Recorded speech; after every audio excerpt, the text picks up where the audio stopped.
Hey guys welcome back to my channel Anamika lifestyle. তোমরা কেমন আছো? আশা করি তোমরা ভালো আছো, আমিও ভালো আছি।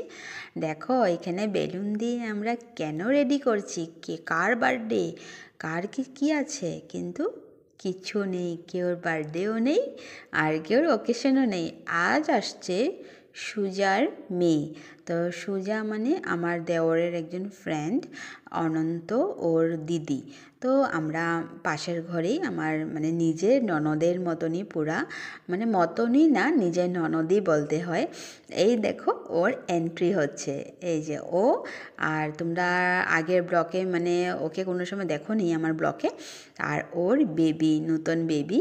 তো এমন টাইমে আমার হাজব্যান্ডও তো কাজের থেকে এসে পড়েছে। আসার পরে ওকে কুলে নিয়ে আমার হাজব্যান্ড ঢুকেছে। আর একটু বেলুন দিয়ে ডেকোরেশন করেছি ওর ওয়েলকামের জন্য।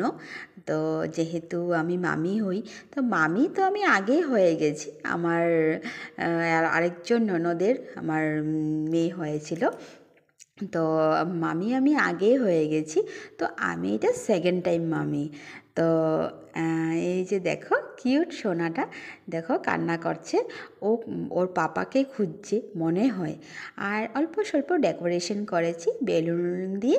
তো তোমাদের কেমন লেগেছে তোমরা কমেন্টে জানাবে।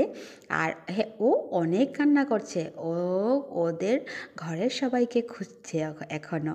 আর একটু দেখো, একটু আমি একটু ফ্লাওয়ার দিয়ে মিডিলটা অনেক মানে কি ফ্লাওয়ার আর দেবো, রেড রোজ দিয়ে অল্প ডেকোরেশন করেছি। তোমাদের কেমন লেগেছে জানাবে।